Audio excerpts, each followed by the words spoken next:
अवसर लोकतंत्र की जननी के रूप में भारत के गौरव को नई ऊंचाई देगा।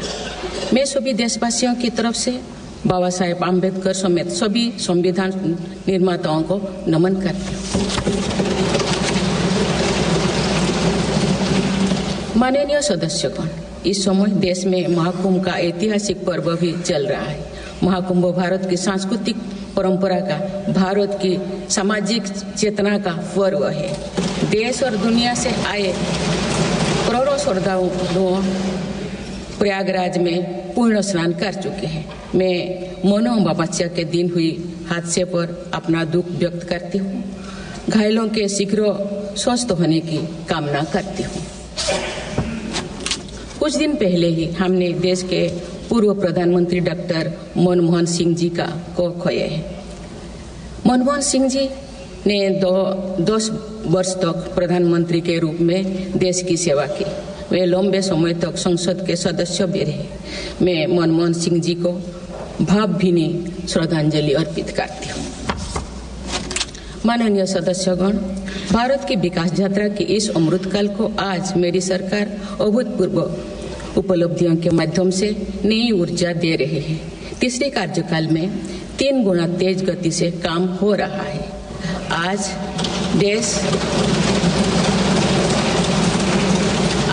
देश बड़े निर्णयों और नीतियों को असाधारण गति से लागू होते देख रहा है और इन निर्णयों में देश की गरीब, मध्यम वर्ग, युवा, महिलाओं, किसानों को सर्वोच्च प्राथमिकता मिली।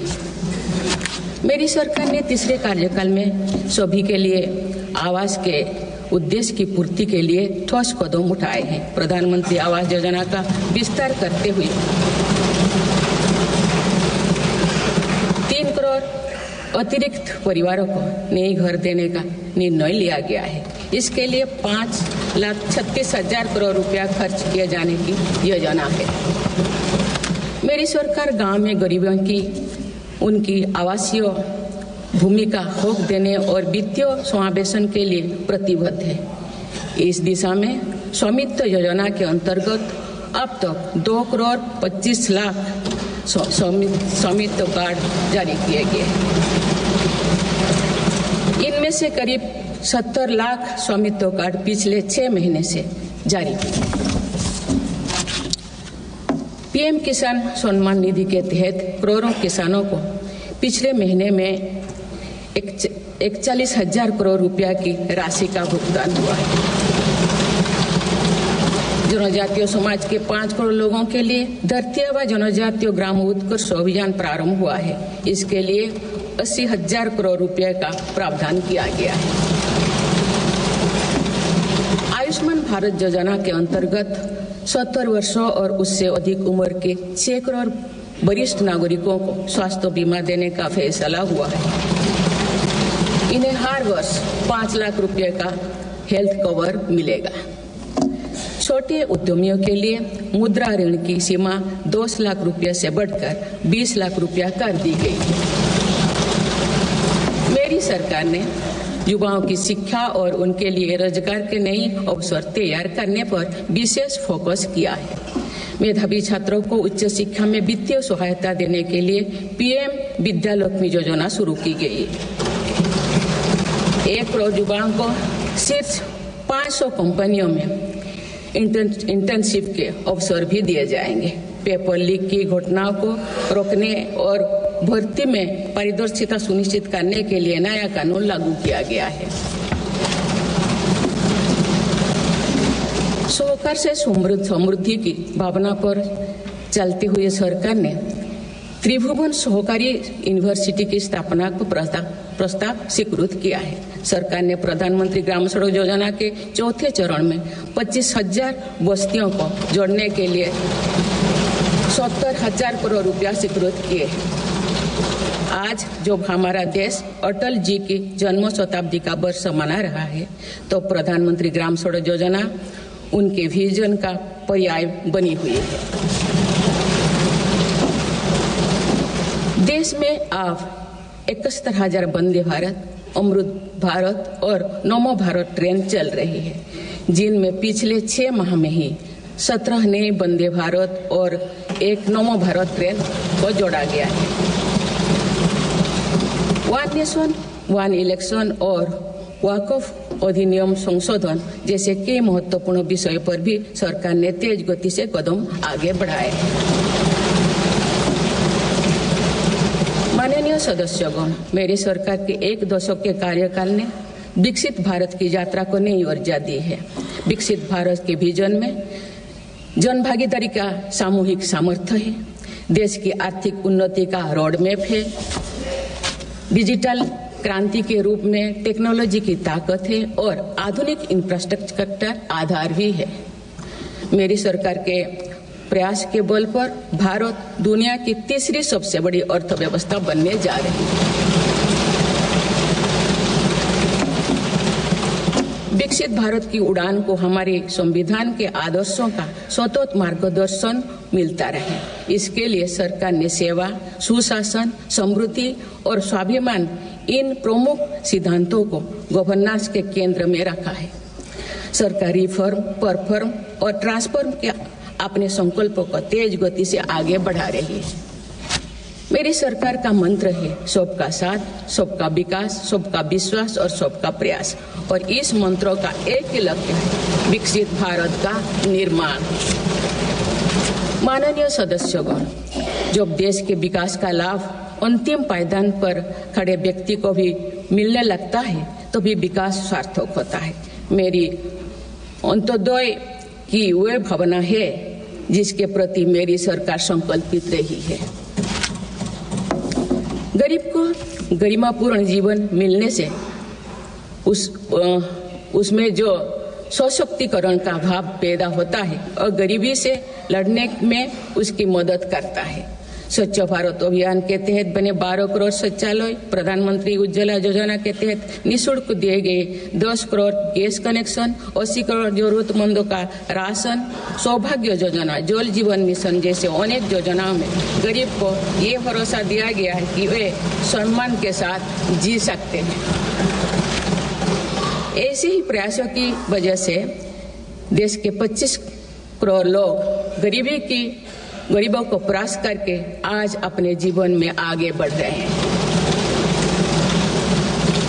इन्होंने न्यू मिडिल क्लास का एक ऐसा समूह तैयार किया है जो भारत की ग्रोथ को नई ऊर्जा से भर रहा है।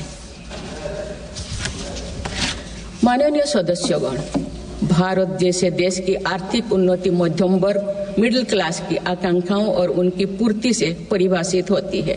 मध्यम वर्ग जितने बड़े सपने देखेगा, देश उतने ही ऊंचा उड़ान भरेगा। मेरे सरकार ने मुक्त स्वर से मध्यम वर्ग के योगदान को न केवल स्वीकारा है बल्कि हर मौके पर उसे सराहा भी है। सरकारी कर्मचारी भी मिडिल क्लास के अहम प्रतिनिधि है। हाल ही में मेरी सरकार ने सरकारी कर्मचारियों के कल्याण के लिए 8वें वेतन आयोग के गठन का निर्णय लिया है। ये निर्णय आने वाले वर्षों में सरकारी कर्मचारियों के वेतन में बड़ी वृद्धि का आधार बनेगा। केंद्र सरकार के लाखों कर्मचारियों का यूनिफाइड पेंशन स्कीम के तहत 50% सुनिश्चित पेंशन देने का निर्णय भी लिया गया है, जिसका व्यापक स्वागत हुआ है। मध्यम वर्ग का अपने घर का सपना पूरा करने के लिए भी मेरी सरकार प्रतिबद्ध है। रेरा जैसे कानून बनाकर मध्यम वर्ग के सपने को सुरक्षा दी गई है। घर के लिए लोन पर सब्सिडी दी जा रही है। उड़ान योजना ने लगभग 1.5 करोड़ लोगों का हवाई जहाज में उड़ने का सपना पूरा किया गया है। जन औषधि केंद्रों में 80% रियायती दरों पर मिल रही दवाओं से देशवासियों की 30,000 करोड़ रुपया से ज्यादा बचे हैं। हर विषय की पढ़ाई के लिए सीटों की संख्या में भी कई गुना बढ़ोतरी का बहुत लाभ मध्यम वर्ग को मिला है। राष्ट्र निर्माण में करदाता के योगदान को मेरी सरकार ने सम्मान देते हुए टैक्स से जुड़े मसलों को आसान किया है। टैक्स विवादों को कम करने के लिए फेसलेस मूल्यांकन की शुरुआत कर पारदर्शिता बढ़ाई गई है। आप देश में 75 वर्ष से अधिक उम्र के वरिष्ठ नागरिकों को जिन्हें सिर्फ पेंशन मिलती है, आयकर रिटर्न दाखिल करने के संबंध में स्वयं निर्णय लेने का अधिकार दिया गया है। माननीय सदस्यगण, मेरी सरकार महिलाओं के नेतृत्व में देश को सशक्त बनाने में यानी ह्यूमन लेड डेवलपमेंट में विश्वास करती है। नारी शक्ति बंधन अधिनियम के द्वारा लोकसभा और विधानसभा में महिलाओं के लिए आरक्षण इस दिशा में एक महत्वपूर्ण कदम है। राष्ट्रीय ग्रामीण आजीविका मिशन के तहत 91 लाख से अधिक स्वयं सहायता समूहों को सशक्त किया जा रहा है। देश की 2 करोड़ से भी अधिक महिलाओं को इसके साथ जोड़ा गया है। इन्हें कुल 9 लाख करोड़ रुपए से अधिक की राशि बैंक लिंकेज के माध्यम से वितरित की जा रही है। मेरी सरकार का लक्ष्य देश में 3 करोड़ लखपति दीदी बनाने का है। आज 1 करोड़ 15 लाख से भी अधिक लखपति दीदी एक गरिमामयी जीवन जी रहे हैं। इनमें से लगभग 50 लाख लखपति दीदी बीते 6 महीने में बनी है। ये महिलाएं एक उद्यमी के रूप में अपने परिवार के आय में योगदान दे रहे हैं। इंश्योरेंस फॉर ऑल की भावना के साथ कुछ महीने पूर्व ही बीमा सखी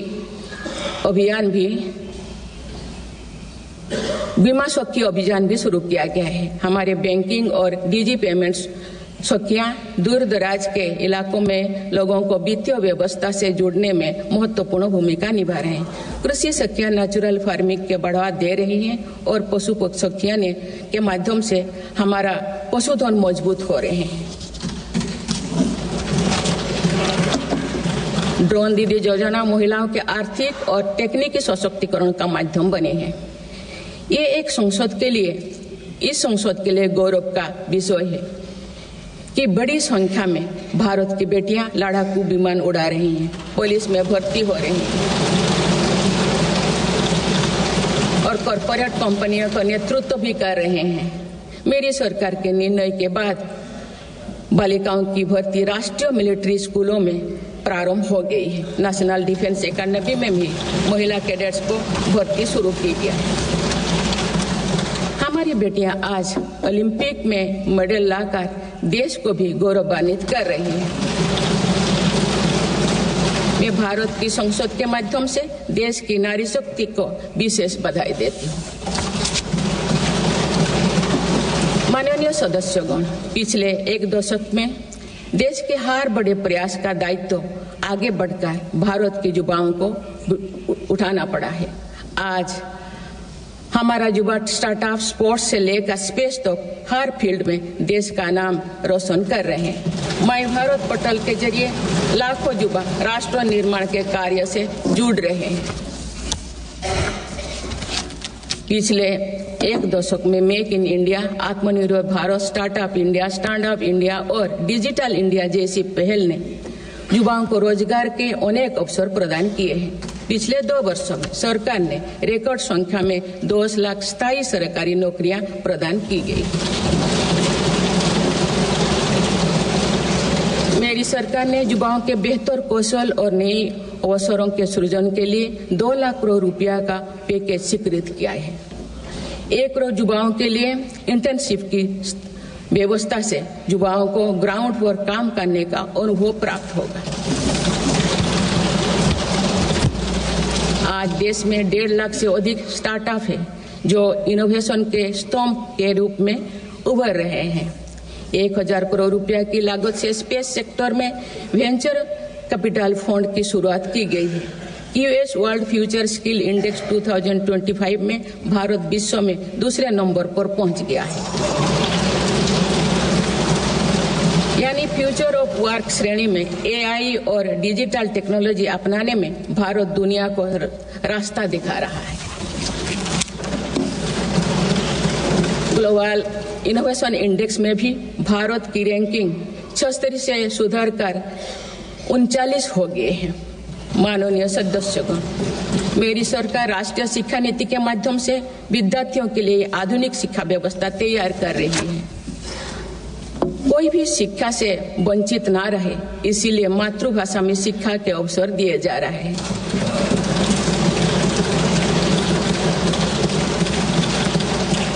विभिन्न भर्ती परीक्षाएं 13 भारतीय भाषाएं में आयोजित कर भाषा संबंधी बाधाओं को भी दूर किया गया है। बच्चों में इनोवेशन को बढ़ावा देने के लिए 10,000 से अधिक स्कूलों में अटल टिंकरिंग लैब्स खोली गई है। ईज ऑफ डूइंग रिसर्च के लिए हाल ही में one nation one subscription scheme लागू कर दिया है। इससे अंतर्राष्ट्रीय शोध की सामग्री निःशुल्क उपलब्ध हो सकेगी। पिछले एक दशक में उच्च शिक्षण संस्थानों की संख्या बढ़ी है। इनकी गुणवत्ता में भी व्यापक सुधार हुआ है। यूएस विश्व यूनिवर्सिटी एशिया रैंकिंग में हमारे 163 विश्वविद्यालय शामिल हुए हैं। नालंदा विश्वविद्यालय के नए कैंपस का शुभारंभ कर शिक्षा में भारत का पुराना गौरव वापस लाया गया है। वो दिन भी दूर नहीं जो भारत में निर्मित गगनयान में एक भारतीय नागरिक अंतरिक्ष में जाएगा।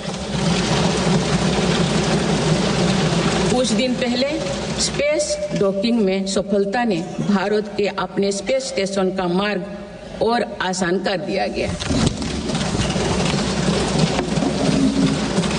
कुछ दिन पहले इसरो ने अपना 100वां लॉन्च करते हुए सैटेलाइट के सफलतापूर्वक स्थापित किए। मैं इस उपलब्धि के लिए भी इसरो को और सभी देशवासियों को बधाई देती हूँ। माननीय सदस्यगण, मेरी सरकार ने देश में विश्व स्तरीय स्पोर्ट्स वातावरण बनाने की दिशा में खोले खेलो India scheme, target Olympic podium scheme यानी स्टॉप्स राष्ट्रीय स्पोर्ट्स यूनिवर्सिटी स्थापित करके देश को आगे कदम बढ़ाए हैं। दिव्यांग के लिए ग्वालियर में विशेष खेल केंद्र खोला गया है। भारत की टीमों में चाहे ओलंपिक हो या फिर पैरालंपिक, हर जगह बेहतरीन प्रदर्शन किया गया है। हाल ही में विश्व शतरंज चैंपियनशिप में भी भारत ने अपना परचम लहराया। फिट इंडिया मूवमेंट चलाकर हम सशक्त युवा शक्ति का निर्माण कर रहे हैं।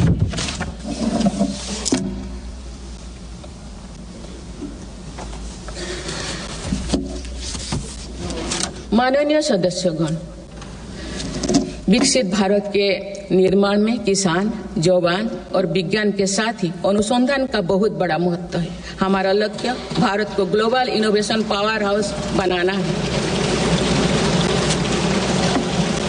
देश के शिक्षण संस्थानों में अनुसंधान को बढ़ावा देने के लिए 50,000 करोड़ रुपया की लागत से अनुसंधान नेशनल रिसर्च फाउंडेशन स्थापित किया गया है। 10,000 करोड़ रुपया के लागत से विज्ञान धारा योजना के तहत विज्ञान एवं प्रौद्योगिकी में इनोवेशन को बढ़ावा दिया जा रहा है। आर्टिफिशियल इंटेलिजेंस के क्षेत्र में भारत के योगदान को आगे बढ़ाते हुए इंडिया एआई मिशन प्रारंभ किया गया है। राष्ट्रीय क्वांटम मिशन से भारत इस फ्रंटियर टेक्नोलॉजी में दुनिया के अग्रणी देशों की पंक्ति में स्थान बना सकेगा। मेरी सरकार देश में बायो मैन्युफैक्चरिंग को बढ़ावा देने के उद्देश्य से बायो ई-ट्री पॉलिसी लाई है। ये पॉलिसी भविष्य की औद्योगिक क्रांति का सूत्रधार होगा। बायो इकोनॉमी का उद्देश्य प्राकृतिक संसाधनों का कुशल उपयोग करना है, जिससे पर्यावरण को संरक्षित करते हुए रोजगार के नए अवसर पैदा होगा। माननीय सदस्यगण, मेरी सरकार ने अर्थव्यवस्था को पॉलिसी पैरालिसिस जैसे परिस्थितियों से उबरने के लिए मजबूत इच्छा शक्ति के साथ काम किया है। कोविड और उसके बाद के हालात एवं युद्ध जैसी वैश्विक चिंताओं के बावजूद भारतीय अर्थव्यवस्था ने जो स्थायित्व एवं रेजिलियंस दिखाया है, वो उसके सशक्त होने का प्रमाण है। मेरी सरकार ने ईज ऑफ डूइंग बिजनेस को बढ़ावा देने के लिए कई महत्वपूर्ण कदम उठाए हैं। वन नेशन वन टैक्स की भावना के तहत जीएसटी को व्यवस्था लागू की गई है, जिसका फायदा सभी राज्यों को मिल रहा है। मेक इन इंडिया जैसी नीतियों के कारण आप बड़े ग्लोबल ब्रांड को प्रोडक्ट पर भी मेड इन इंडिया के लेवल्स देखने लगे हैं। माननीय सदस्यगण, भारत के छोटे व्यापारी गांव से लेकर शहरों तक हर जगह आर्थिक प्रगति को गति देते हैं। मेरी सरकार छोटे उद्यमियों को अर्थव्यवस्था की रीढ़ मानते हुए उन्हें स्वरोजगार के नए अवसर दे रही है। एमएसएमई के लिए क्रेडिट गारंटी स्कीम और ई कॉमर्स एक्सपोर्ट हब्स सभी प्रकार के उद्योगों को बढ़ावा दे रही है। तीसरी कार्यकाल में मेरी सरकार द्वारा मुद्रा ऋण की सीमा को 10 लाख रुपये से बढ़ाकर 20 लाख रुपया करने का लाभ करोड़ों छोटे उद्यमियों को हुआ। मेरी सरकार ने क्रेडिट एक्सेस को आसान बनाया है। इससे वित्तीय सेवाओं की लोकतांत्रिक बनाया जा सका है। आज लोन, क्रेडिट कार्ड, बीमा जैसे प्रोडक्ट सबके लिए आसानी से सुलभ हो रही है। दशकों तो हमारे देश के रेहड़ी फैक्ट्री पर दुकान लगाकर आजीविका चलाने वाले भाई बहन बैंकिंग व्यवस्था से बाहर रहे। आज उन्हें पीएम स्वनिधि योजना का लाभ मिल रहा है। डिजिटल ट्रांजैक्शन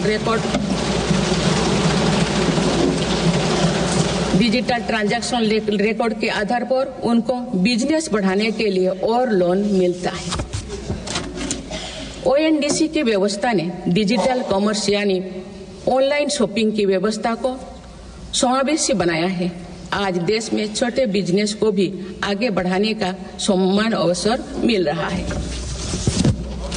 माननीय सदस्यगण, मेरी सरकार ने 10 वर्षों में प्रगति के जो नए अध्याय लिखे हैं, उनमें से एक स्वर्णिम सोपान भारत को डिजिटल क्रांति का भी है। आज भारत टेक्नोलॉजी के फील्ड में एक प्रमुख ग्लोबल प्लेयर के रूप में अपनी उपस्थिति दर्ज करवा रहा है।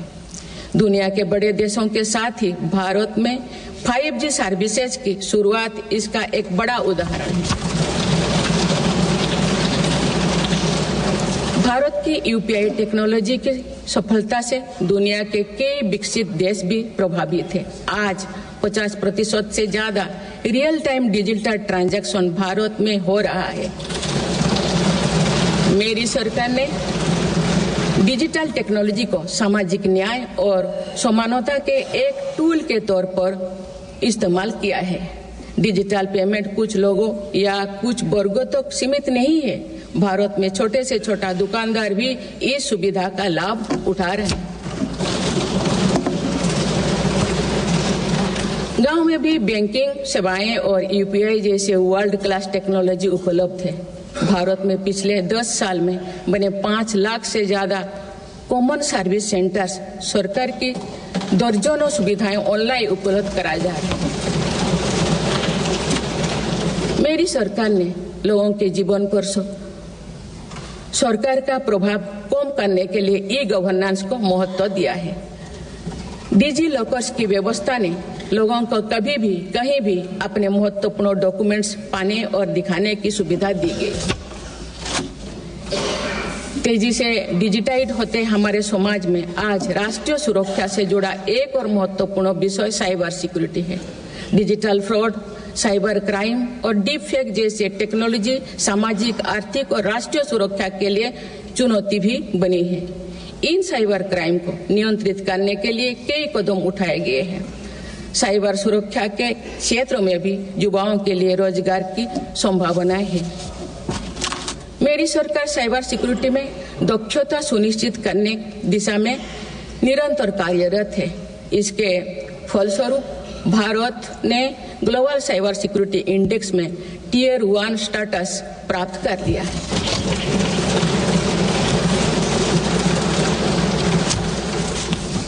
माननीय सदस्यगण, किसी भी देश का आधुनिक इंफ्रास्ट्रक्चर ने केवल उसके नागरिकों को एक बेहतर जीवन एवं देश को नई पहचान देता है, बल्कि देश को एक नया आत्मविश्वास भी देता है।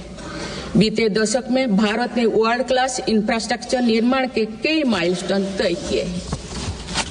इस आधुनिक इंफ्रास्ट्रक्चर से दुनिया में भारत की छवि मजबूत हुई है। इन्वेस्टर्स का भारत के प्रति भरोसा बढ़ा है, उपयोग को बल मिला है और नए रोजगार का निर्माण हो रहा है। मेरी सरकार देश के हर हिस्से को हाईवे, एक्सप्रेसवे से कनेक्ट करने के लिए मिशन मोड में काम कर रही है। पीएम गति शक्ति नेशनल मास्टर प्लान के द्वारा परियोजना पर पूरा करने की गति तेज हुई है। 2 साल पहले बुनियादी ढांचे का बजट लगभग 2 लाख करोड़ रुपया था, जो पिछले बजट में बढ़कर 11 लाख करोड़ रुपया से अधिक हो गया।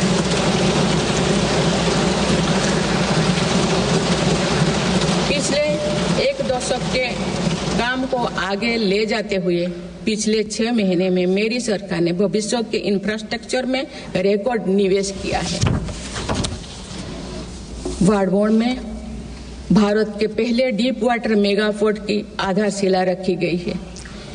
76,000 करोड़ की लागत से बनने वाला ये पोर्ट विश्व के शीर्ष 10 पोर्ट में से एक है।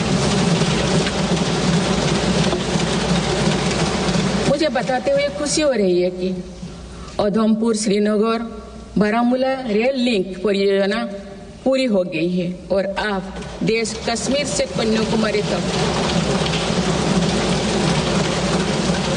रेलवे लाइन से जुड़ जाएगा। इस महत्वाकांक्षी परियोजना के तहत चेनाब ब्रिज का निर्माण हुआ है, जो विश्व का सबसे ऊंचा रेल ब्रिज है। साथ ही आंधी ब्रिज देश का पहला रेल केबल ब्रिज बना है। सिंकुन ला सुरंग पर काम भी सफलतापूर्वक आगे बढ़ रहा है। निकट भविष्य में पूरी होने पर यह विश्व की सबसे ऊंचा सुरंग होगा। इससे लद्दाख और हिमाचल प्रदेश के बीच 12मासी संपर्क बना रहेगा।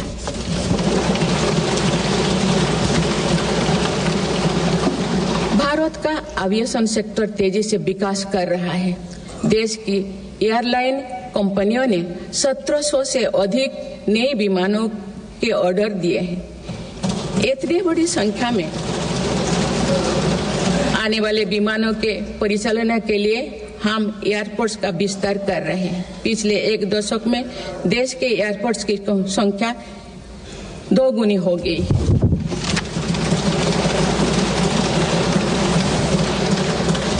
माननीय सदस्यगण, विकसित भारत को गति देने के लिए हमारे शहरों को फ्यूचर रेडी बनाना आवश्यक है। इस दिशा में मेरी सरकार ने शहरी सुविधाओं का आधुनिकीकरण कर उन्हें एनर्जी एफिशिएंट बनाने पर जोर दिया है। साथ ही नई शहरों के विकास के भी नींव रखी जा रही है। मेरी सरकार ने लगभग 28,000 करोड़ रुपया के निवेश से देश भर में 12 इंडस्ट्रियल नोड और शहरों के पास 100 औद्योगिक पार्क बनाने का भी निर्णय लिया है।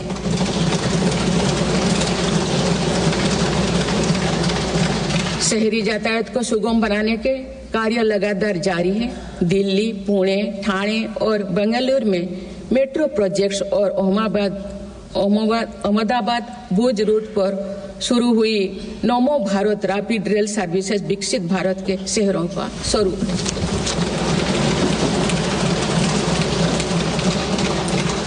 कुछ सप्ताह पूर्व ही दिल्ली में रिठारा नरेला कुंडली कॉरिडोर का काम शुरू हुआ है, जो दिल्ली मेट्रो नेटवर्क के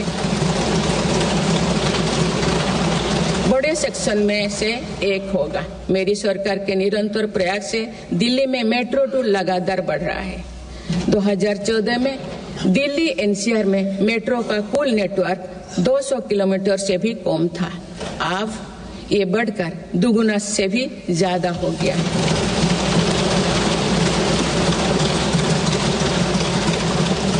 आज मुझे ये बताते हुए बेहद प्रसन्नता हो रही है कि भारत का मेट्रो नेटवर्क अब 1000 किलोमीटर के माइलस्टोन को पार कर चुका है।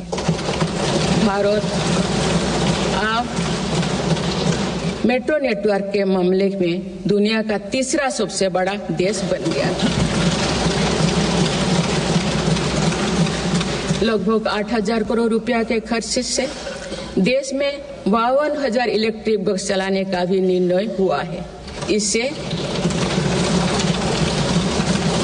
शहरी इलाका में सुगम और स्वच्छ यातायात की सुविधा मिलेगी और अनेक लोगों को रोजगार भी मिलेगा। आसान कनेक्टिविटी और अर्बन टूरिज्म को बढ़ावा देने के लिए देश में 15 रोपवे प्रोजेक्ट्स की योजना पर भी काम हो रहा है।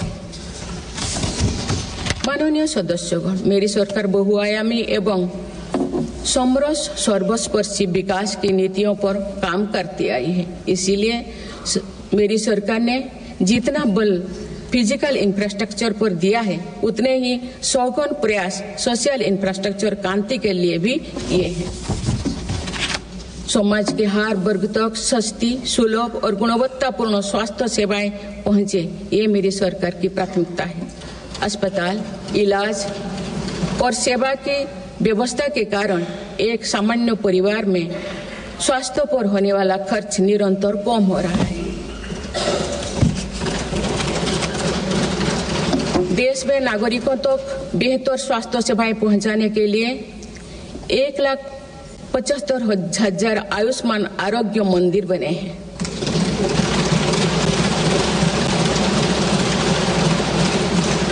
देश में कैंसर मरीजों की बढ़ती संख्या और इलाज में होने वाले खर्च को देखते हुए अनेक कैंसर दवाओं को कस्टम ड्यूटी में से मुक्त कर दिया गया है।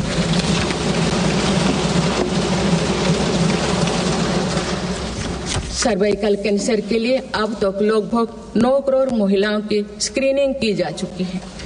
मेरी सरकार के प्रयास से दिमागी बुखार से लड़ने में देश को काफी सफलता मिली है। इससे होने वाले मृत्यु दर अब घटकर 6% रह गए। राष्ट्रीय टीबी उन्मूलन कार्यक्रम के अंतर्गत टीबी के मरीजों की संख्या भी घटी है। मेरी सभी देशवासियों और माननीय सांसदों से आग्रह है कि हम सब मिलकर टीबी मुक्त भारत के अभियान को सफल बनाने में अपना योगदान दें। भारत में मातृ मृत्यु दर और शिशु मृत्यु दर में भी व्यापक सुधार हुआ है।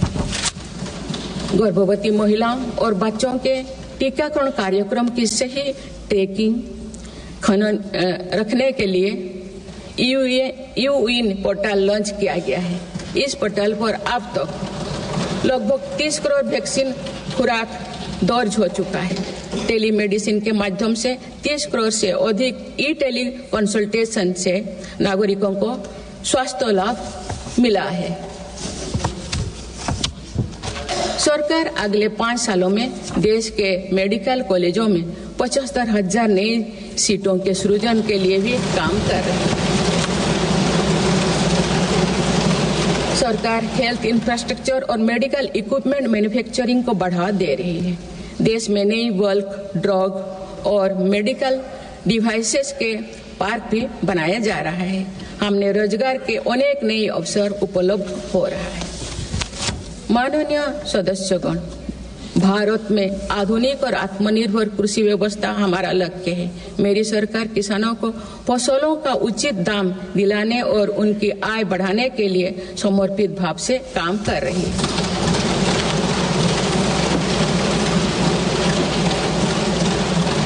वर्ष 2023-24 में रिकॉर्ड 332 मिलियन टन अनाज उत्पादन हुआ है और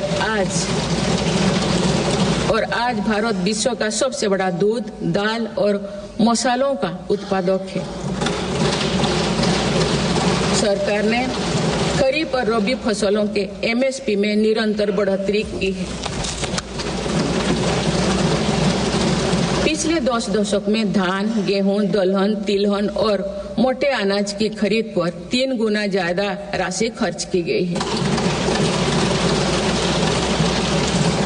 पिछले 6 महीने में फसलों की जलवायु अनुकूल, बायो फोर्टिफाइड और अच्छी उपज देने वाले 109 उन्नत प्रजातियां किसानों को सौंपी गई है। देश में कृषि इंफ्रास्ट्रक्चर को सुदृढ़ करने के लिए सरकार ने कृषि इंफ्रास्ट्रक्चर फंड योजना के दायरे का विस्तार किया है। इससे ग्रामीण क्षेत्रों में रोजगार को और बढ़ावा मिलेगा।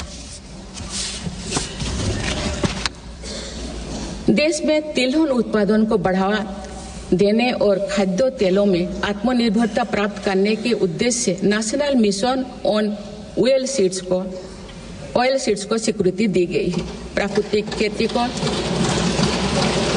बढ़ावा देने के लिए भी राष्ट्रीय मिशन चलाया जा रहा है। इस वर्ष की शुरुआत में ही किसानों को सस्ती दरों में डीएपी की उपलब्धता सुनिश्चित करने के लिए विशेष पैकेज की अवधि की बढ़ाया गया है। मत्स्य पालन को बढ़ावा देने के लिए 11 एकीकृत एक्वा पार्क की स्थापना की गई है। माननीय सदस्यगण, कुछ सप्ताह पूर्व ही भारत मौसम विज्ञान विभाग के 150 साल पूरी हुई है। वेदर रेडी और क्लाइमेट स्मार्ट भारत के लिए मेरी सरकार ने 2000 करोड़ रुपए की लागत से मिशन मौसम प्रारंभ किया है, जिसका लाभ हमारे किसानों को भी मिलेगा। बाबा साहेब आम्बेडकर के विजन पर चलते हुए देश के सूखाग्रस्त इलाकों में सिंचाई और पीने के पानी उपलब्ध कराने के लिए मेरी सरकार ने 2 ऐतिहासिक रिवर इंटरलिंकिंग परियोजनाओं पर काम आगे बढ़ाया है। 40,000 करोड़ रुपये से अधिक लागत की इन बेतवा लिंक परियोजना में मध्य प्रदेश और उत्तर प्रदेश के लाखों ग्रामीणों भाई बहन का लाभ मिलेगा। संशोधित पार्वती कालीमेघी चंबल लिंक परियोजना में राजस्थान और मध्य प्रदेश में सिंचाई और पीने के पानी की आवश्यकता की पूर्ति। पोलावरम सिंचाई परियोजना को पूरा करने के लिए 12,000 करोड़ रुपया की अतिरिक्त राशि भी स्वीकृत की गई है। माननीय सदस्यगण, हमारे 8 लाख सहकारी संस्थाएं एवं उनके 19 करोड़ हितधारक सदस्य ग्रामीण भारत के करीब 90% क्षेत्र का प्रतिनिधित्व करते हैं। बीते वर्षों में शहरी क्षेत्रों में भी सहकारी संस्थाओं का विस्तार हुआ है। सहकारी सेक्टर के आर्थिक सशक्तिकरण के लिए उठाए गए विभिन्न कदमों के फलस्वरूप रोजगार के अनेक अवसर सृजित हो गए हैं। वर्ष 2025 को अंतर्राष्ट्रीय सहकारिता वर्ष के रूप में मनाया जा रहा है, जिसमें भारत अपना महत्वपूर्ण योगदान देगा।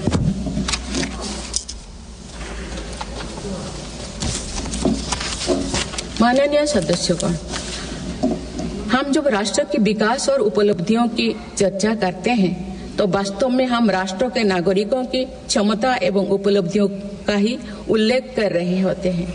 आज देश के विकास में सबका साथ है, इसीलिए हम देश के सही सामर्थ्यों का अनुभव कर पा रहे हैं।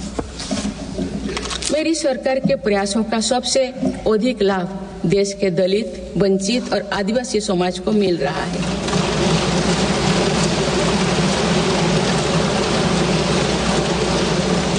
आजादी के दशकों बाद भी हमारे जिस जनजातीय एवं आदिवासी समाज की उपेक्षा होती रही, मेरी सरकार ने उसके कल्याण को पहली प्राथमिकता दी है।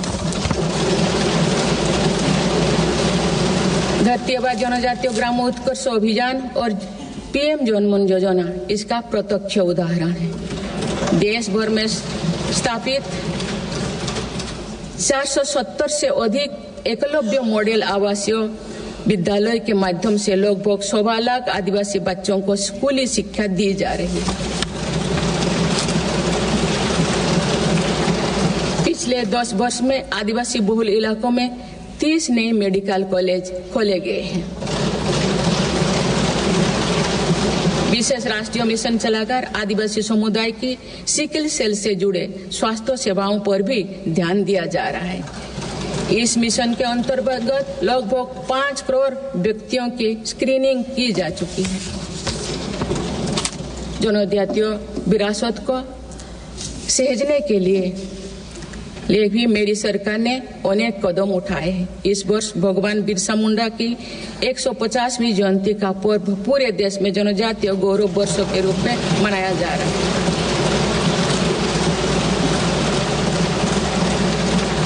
माननीय सदस्यगण, विकसित भारत की एक महत्वपूर्ण कसौटी देश का संतुलित विकास है। किसी क्षेत्रों में ये भावना नहीं होनी चाहिए कि वे विकास में पीछे छूट गए हैं। मेरी सरकार ने नॉर्थ ईस्ट के लोगों की इन्हीं भावनाओं को समझा, उनके दिल से दूरियों का भाव समाप्त किया।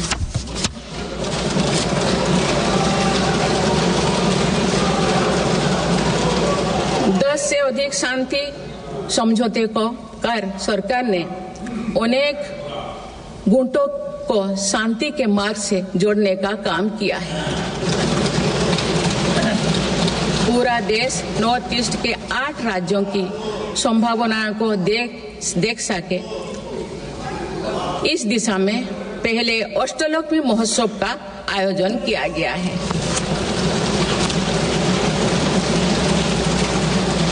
पूर्वोत्तर के विकास के साथ साथ सरकार ने देश के पूर्वोत्तर यानी पूर्वी राज्यों के सर्वांगीण विकास की कार्य योजना पर काम शुरू कर दिया गया है, जिससे रोजगार के नए अवसर भी उपलब्ध होगी। अंडमान निकोबार एवं लक्षद्वीप में विकास की कई परियोजनाएं प्रारंभ कर उन्हें राष्ट्र की विकास यात्रा में महत्वपूर्ण स्थान दिया गया है। अनुच्छेद 370 हटाने के बाद जम्मू कश्मीर में विकास का एक नया वातावरण बना है।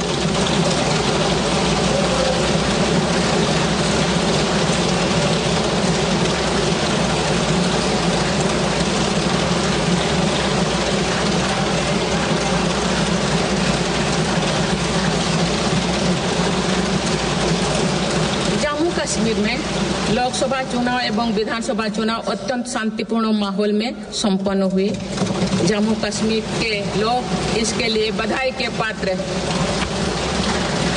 माननीय सदस्यगण, राष्ट्र या समाज की सफलता समावेशी एवं सर्वस्पर्शी तभी होती है जब वो सिद्धांतों से प्रेरित हो। इसलिए मेरी सरकार ने उन मौलिक सिद्धांतों को हमेशा अपने कार्यनीति के केंद्र में रखा, जिनका निर्देश हमारे संविधान ने दिया है। संविधान के आलोक में मेरी सरकार की प्रमुख सैद्धांतिक प्रेरणा है सेवा।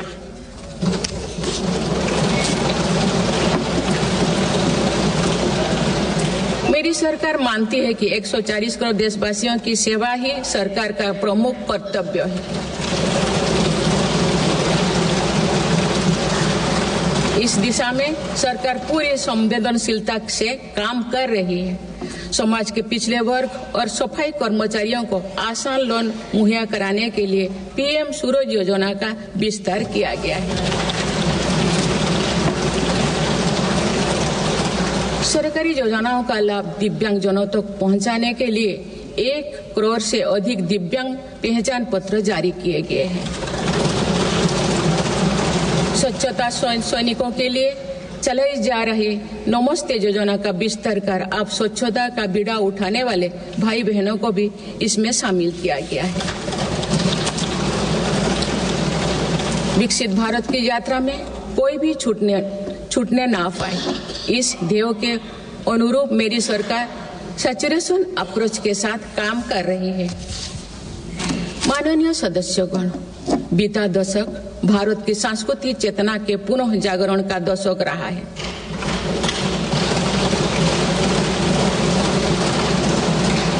हम अपनी विरासत पर गर्व और विकास के प्रति समर्पण के साथ ऐसा भविष्य गढ़ रहे हैं जहां संस्कृति और प्रगति साथ साथ आगे बढ़े। इस वर्ष हम डॉक्टर श्यामा प्रसाद मुखर्जी की 125वीं जयंती मनाए हैं।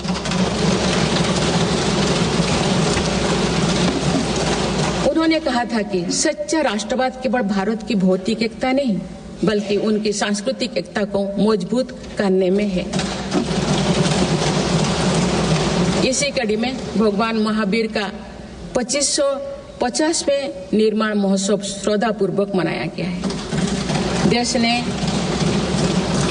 उत्साह से संत मीराबाई की 525वीं जयंती भी मनाई। महाकवि संत तरुवल्लभ की स्मृति में कई देशों में सांस्कृतिक केंद्र स्थापित किए जा रहे हैं। मेरी सरकार काशी तमिल संगमम, काशी तेलुगु संगमम, सौराष्ट्र तमिल संगमम जैसे सांस्कृतिक आयोजन करके देश की एकता को बढ़ावा दे रहे हैं। माननीय सदस्यगण, हमारी पांडुलिपियों यहाँ हमारी धरोहर है। इनमें विशाल ज्ञान समाहित है, जिसका मानव जाति के लाभ के लिए अध्ययन, शोध और उपयोग करने की आवश्यकता है। उन्होंने प्रौद्योगिकी का उपयोग करके पांडुलिपियों के डिजिटाइजेशन और संरक्षण का कार्य मिशन मोड पर प्रारंभ किया जा रहा है। देश की विरासत का एक महत्वपूर्ण स्तंभ हमारी समृद्ध भाषा संस्कृति है। मुझे खुशी है कि सरकार ने असमी, मराठी, पाली, प्राकृत और बांग्ला भाषाओं को क्लासिकल लैंग्वेज का दर्जा दिया है। भारत की सभी भाषाओं में सरलता से संवाद के लिए AI की सहायता से भाषिणी प्लेटफॉर्म का देशवासी व्यापक उपयोग कर रहे हैं। माननीय सदस्यगण, मेरी सरकार के प्रयासों से आज विश्व के सांस्कृतिक मंच पर भारत ने ग्लोबल लीडर की पहचान बनाई है।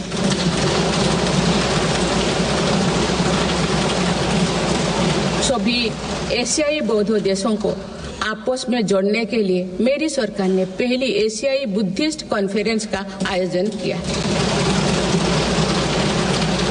पिछले वर्ष वर्ल्ड हेरिटेज कमेटी की बैठक का आयोजन भी भारत में हुआ, जिसमें 140 देशों ने भाग लिया। अंतर्राष्ट्रीय योग दिवस के माध्यम से पूरा विश्व आज भारत की योग परंपरा को अंगीकार कर रहा है। माननीय सदस्यगण, प्रगति की भव्य इमारत को नई बुलंदियों तक ले जाने के लिए मजबूत स्तंभों की जरूरत होती है। भारत के विकास के लिए मेरी सरकार ने रिफॉर्म, परफॉर्म और ट्रांसफॉर्म के ऐसे ही 3 मजबूत स्तंभ बनाए हैं। आज ये सब पूरी दुनिया में भारत के नए गवर्नेंस मॉडल का पर्याय बन गए हैं। सरकार ने संविधान के लागू होने से पहले बने कानूनों की विस्तृत समीक्षा की है। कई कानूनों को निरस्त या संशोधन किया जा रहा है ताकि पूरा तंत्र वर्तमान सामाजिक और आर्थिक चुनौतियों का सामना कर सके। सरकार अब तक 1500 से अधिक पुराने और आवश्यक कानूनों को निरस्त कर चुके हैं। गुलामी के कानूनों को हटाकर दंड संहिता के स्थान पर न्याय संहिता लागू की गई है। जन विश्वास और जन भागीदारी के साथ मेरी सरकार जनता का जीवन सुगम बनाने पर कार्य कर रही है। विवादों को निपटाने के लिए विवाद से विश्वास की पहल की गई है। इसी भावना के साथ सरकार ने 40,000 से अधिक नियमों का कम या सरल किया है और 3500 प्रावधानों को अपराध मुक्त किया है।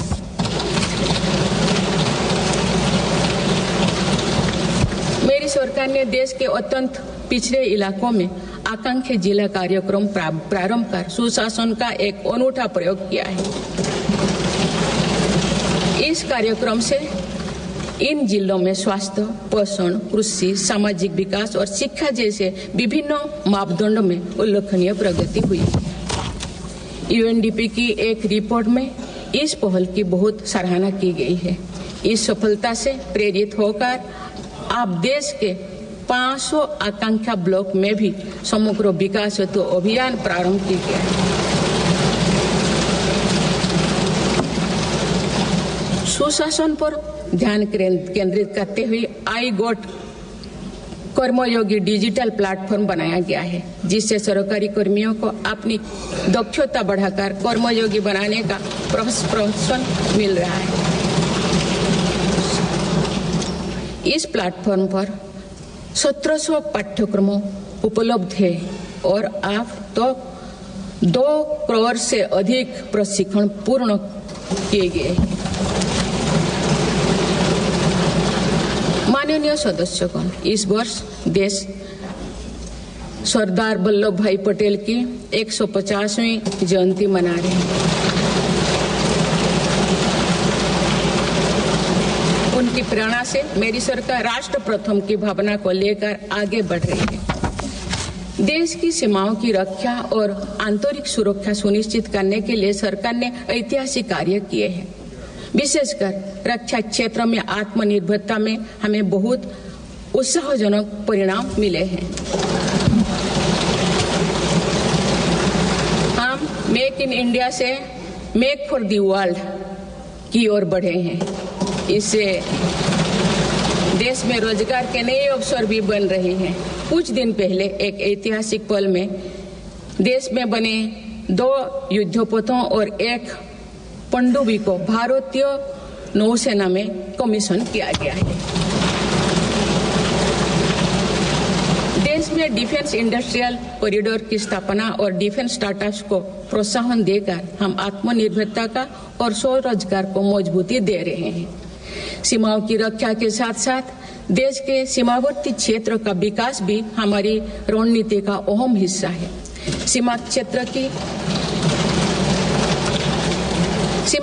की सड़कें और अटल टनल, सेला टनल, सोनमर्ग टनल जैसे आधुनिक इंफ्रास्ट्रक्चर से रक्षा और पर्यटन का बढ़ावा मिला है। सीमा पर स्थित देश के प्रथम गांव में वाइब्रेंट विलेज कार्यक्रम प्रारंभ किया गया है। वामपंथी उग्रवाद को समाप्त करने के लिए के अंतिम चरण की भी शुरुआत हो चुकी है। सरकार के प्रयासों से वामपंथी उग्रवाद प्रभावित जिलों की संख्या 126 से घटकर अब 38 तक आ गए। माननीय सदस्यगण, वैश्विक अस्थिरता के वातावरण में भारत आर्थिक, सामाजिक और राजनैतिक स्थिरता का स्तंभ बनकर विश्व के सामने आदर्श प्रस्तुत कर रहा है। चाहे G7 समिट हो या क्वाड, ब्रिक्स, एससीओ हो या G20, भारत के सामर्थ्य, नीति और नियत पर पूरे विश्व ने भरोसा जताया है।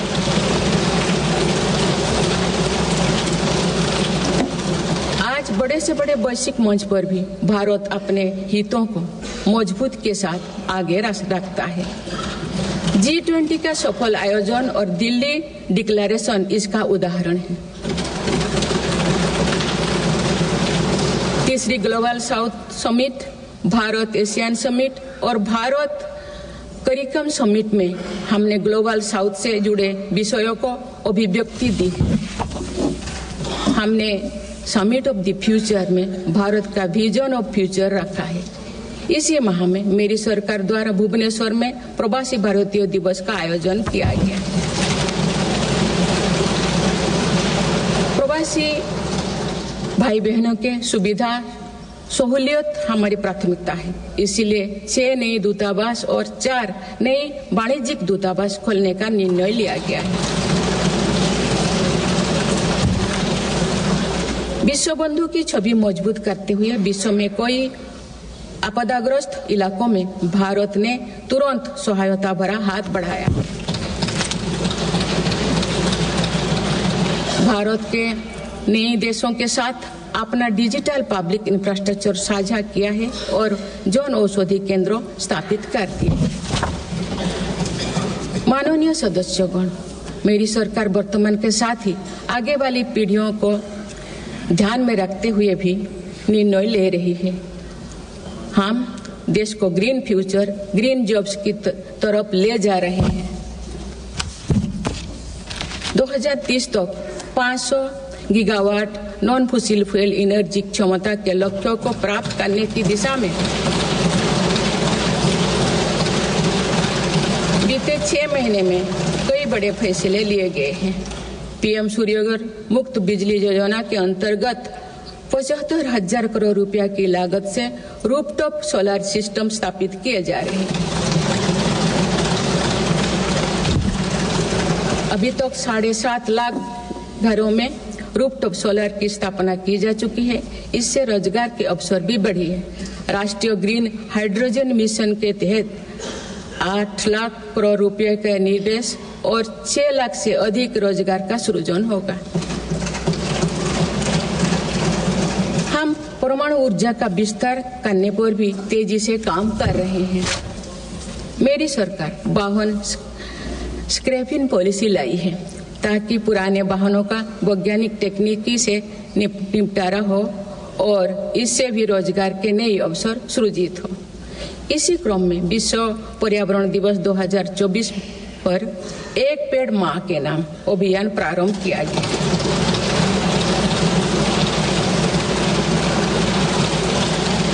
इस पहल में करोड़ों देशवासियों ने बढ़ चढ़कर हिस्सा लिया है।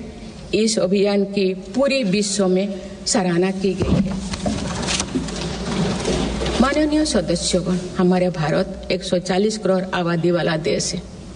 हमारे यहाँ भिन्न भिन्न राज्य, भिन्न भिन्न क्षेत्र, भिन्न भिन्न भाषाएं हैं, परंतु एक राष्ट्र के रूप में हमारी एक ही पहचान है, वो है भारत।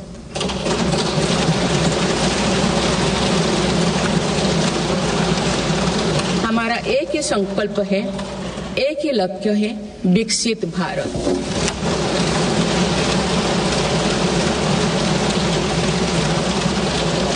आने वाले वर्षों में देश को विकसित राष्ट्र बनाने के लिए हम सभी दृढ़ संकल्पित हैं। इस संकल्प में देश के शहीदों की प्रेरणाएं हैं, पूज्य बापू के मानवीय आदर्श है और सरदार पटेल जी जैसे माँ भारती की संतानों द्वारा हमें दिलाई गई एकता की शपथ है। हमें इन प्रेरणाओं को आगे रखते हुए एकता के इस सामर्थ्य से विकसित भारत के संकल्पों को पूर्ण करना है। आइए हम एक बार फिर एकता के संकल्पों को दोहराएं और भारत के सपनों को पूरा करने के लिए कटिबद्ध हो। जब हम साथ मिलकर बढ़ेंगे तो हमारी भावी पीढ़ियां 2047 में अवश्य विकसित, सशक्त, समर्थ और समृद्ध भारत देखेंगे।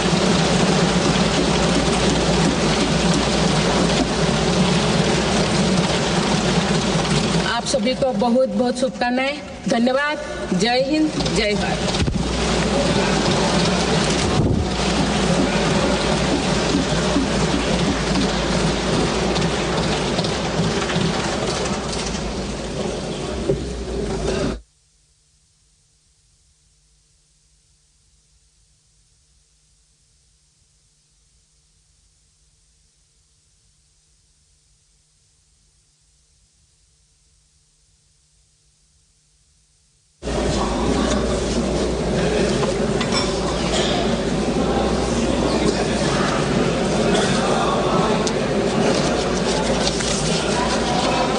Honorable President, honorable members, I seek to read some parts from the English version of Honorable President's address